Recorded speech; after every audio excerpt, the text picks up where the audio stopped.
Í tilefni af stórafmæli Vigdísar og að í ár eru liðin 40 ár frá sögulegu forsetakjöri hennar hafa íslensk stjórnvöld, Háskóli Íslands og stofnun Vigdísar Finnbogadóttur ákveðið að veita alþjóðleg verðlaun í nafni hennar.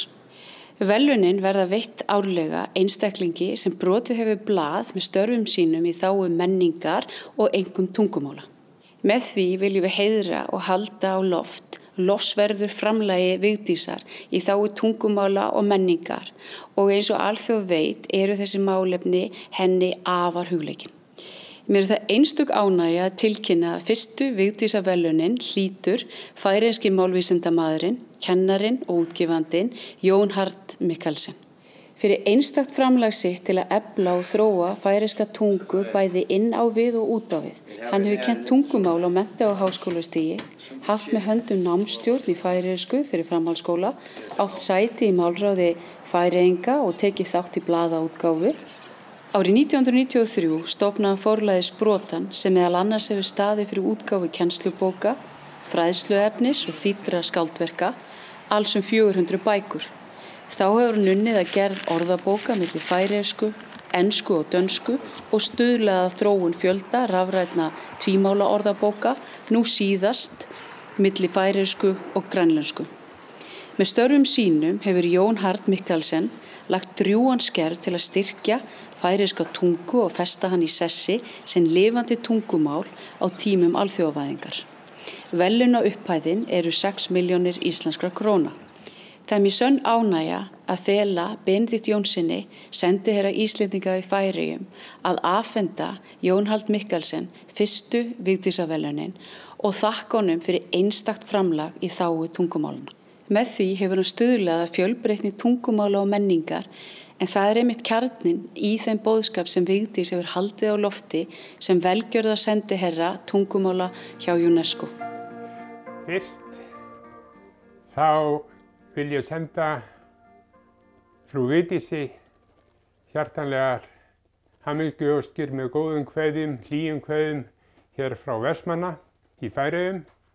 En að tilefninu, góði Jónard, er sera stoltur og takksamur íslenskur sendimaður að fá að tann heiður og þetta höfði að handa til þessi virðislaun, Vigdísarverðlaunin, som þú hefur vel og verilega uppiborið.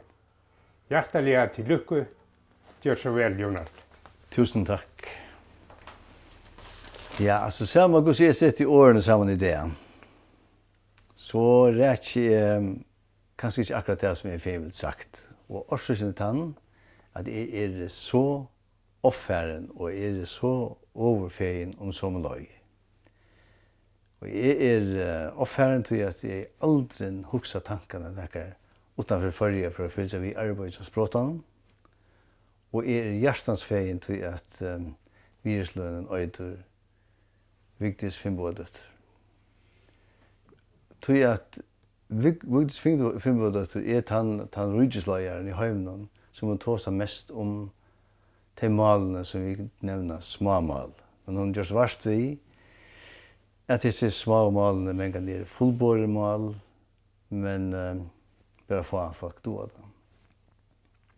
Eller doa det. Og det hever, hun hever vært på ljøs av de målslige fjellbrøtene som er i Høyvnån. Og hun heldt at disse imesløyene og fjellbrøtene, det ber sånn en særlig vire i seg som vi ikke må missa. Og mal misser, men misser folk bare øyne for.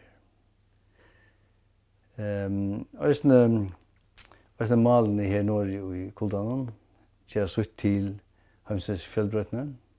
Og vi må sjående bedre oss så å si at vi ikke vil køvd av våre malen, og at vi heldur for å samstarve ved andre mal. Og tog er det at årabokarbeidet og tøyararbeidet og bokarbeidet som jeg har så større tøtning. Men det krever evigt og nekva kraft å gløymast vid det større malen. Så det har det fyrir at eta sinna alt. Men det bytja brøyre mellom mal og bygja brur i middelen mentaner. Og arbeidet om hugsan som folk legger inn i bøker til ekvelig hovaligt arbeid. Og det særsterkelig hovaligt. Det vi vita at mulighetene for skilja hver annan og at leia nyer og neiva murar mellom folk. Så mulighetene i malen. At tid islandska rujestjøtnen, Háskóli Íslands og stofnur Vigdísar Finnbogadóttur hava vært mer hesa virðisluna fyrir min part og hesa arbeiðinum. Derfor jeg takkar dykkum hjartaliga fyrir. Jeg vil takka dykkum av innsta hjarta.